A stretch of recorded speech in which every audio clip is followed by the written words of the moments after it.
Hi there everyone, and welcome to this session of Early Language Learning English. And today we'll be speaking about two topics, English in a multilingual Europe, why it is that we use English, and secondly about learning songs in classroom. I will split this PowerPoint in two, so the first part of this recording will be about English in a multilingual Europe. Right, you all know that I like to provide you with some background info on why we are teaching and what we are teaching and in the way we are teaching things, right? And it's also interesting to think about why do we use English. As you might know, probably, living in Europe, I think the majority of my students do live in Europe. Some of you live outside of Europe. Well, anyway, in Europe there are so many languages. Now, why is this course in English? Some years ago, when we decided to arrange the subjects in English, where we would mix the British students together with the Flemish students, there were some voices going on, thinking on why not do it in another language than English.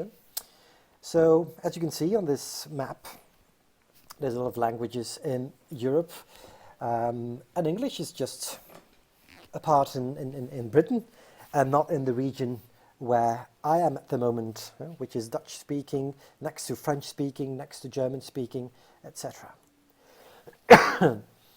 If we look at the map of Europe again, and if we're going to have a look at the fact when pupils are learning a foreign language, compulsory, obliged, that is another thing there.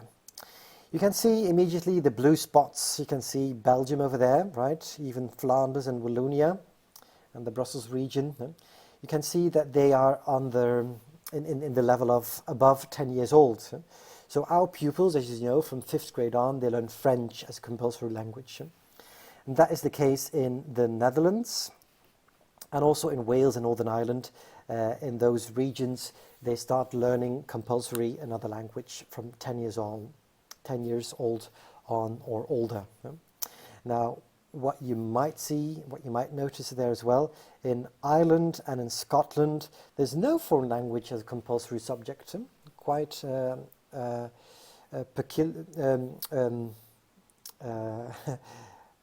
kind of decision. That's the point I wanted to make, right?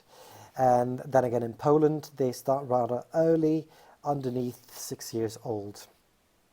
Now, the majority of the countries in the European Union or within Europe, because we have Turkey there as well, start when they're 6 or 7 years old. The top four would be English, French, German and Spanish. So as you can see, 80% of all the pupils learn English as a compulsory language within the European Union. English you can see, right? Now, English has become the lingua franca. That is a language that is adopted as a common language between speakers whose native language is different. For example, at the moment, in this course, English is the lingua franca because we use English to communicate with each other. But why is this English? Let's have a look in history to find out. Now, in history, 500 years before Christ already, to the first century AD,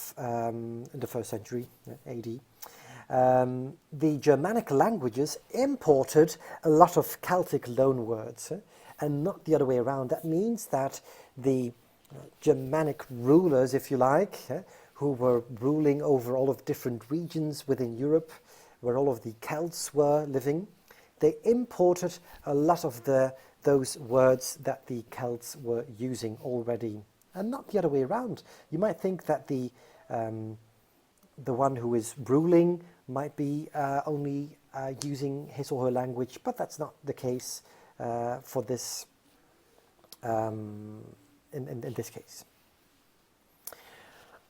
Also, during Roman rule in Europe, Latin, as you might know perhaps, was the lingua franca. In all of the regions where the Romans were ruling Europe, Latin was used in laws, to provide justice, in decrees and stuff like that. Now, during the decline of the Roman Empire in the year 400 more or less, there was an influence of Germanic in Latin. So Germanic words were adopted in Latin. Even in Renaissance times, Latin and Greek were very fashionable. You could see buildings that were erected in Greek and Roman fashion. For example, our Palace of Justice, our old Palace of Justice, that's a bit of that style here in Ghent.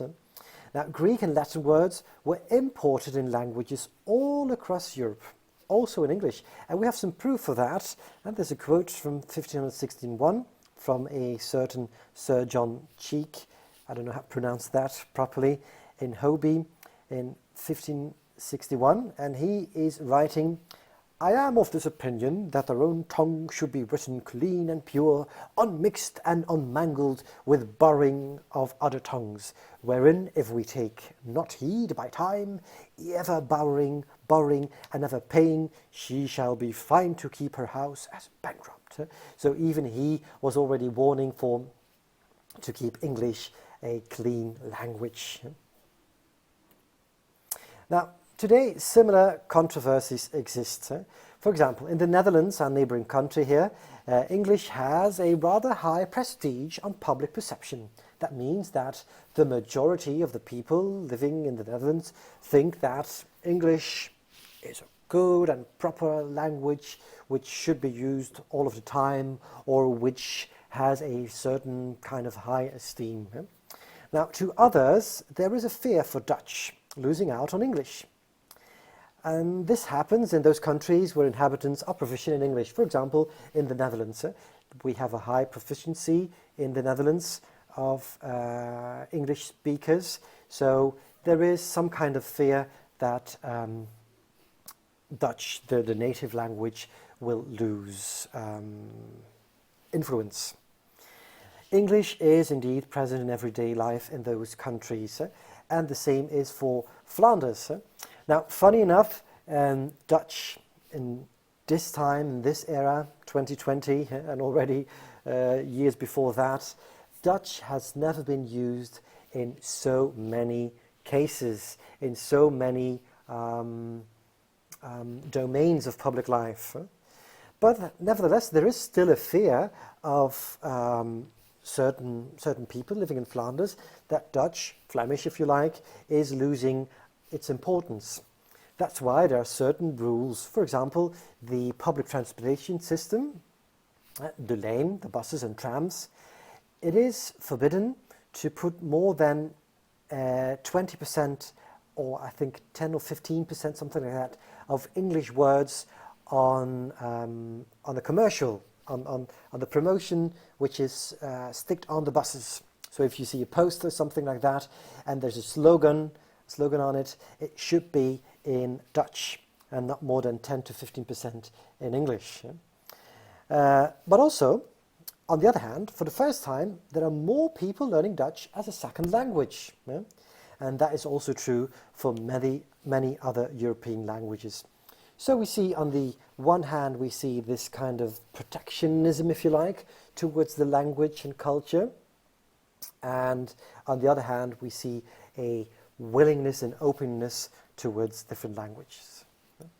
Now, why do people learn more than ever second languages? Well, yeah, there is a greater access to higher education since the Second World War, and obviously it is immigration, all sorts of immigration, and there's new technology, internet, smartphones, etc., which makes languages very approachable.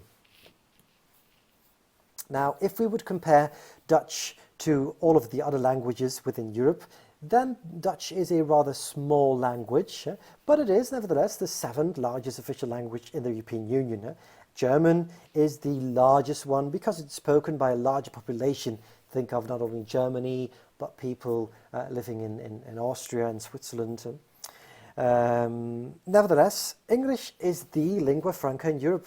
This means that English is used in many official organizations of the European Commission. Not only the European Commission, but also companies. Perhaps this might be the next lingua franca. I think that a lot of you youngsters and even children, even my son, understands these kind of symbols. Now, English can be and is an enrichment for our own local language, and indeed every other languages. For example, Greek was already an enrichment to Roman culture too. It was never a threat. It was the only language that the Romans of antiquity considered learning. Can you imagine that? So going to a Roman school, you could only learn a second language, and that was Greek.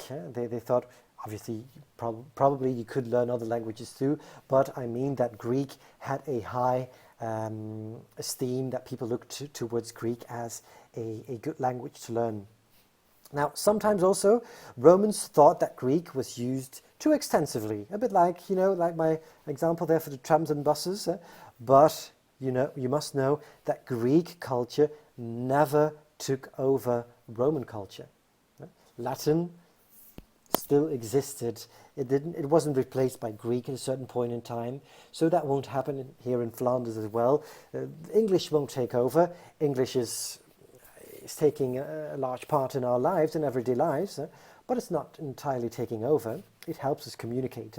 So Greek became part of the Romans and was not exclusively owned by the Greek anymore. The same is for English. Now, who owns English? Is that the Americans or the Brits? Or perhaps the Maltese or the Irish? What is the standard?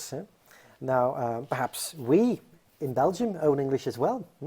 You must know that in Great Britain and Ireland, for example, many children learn a variety on the standard when they grow up. I mean, the way that you speak English. And I know that a lot of you in the past have been feeling perhaps uncertain to speak in class publicly because you feel uncertain about the level of English that you have.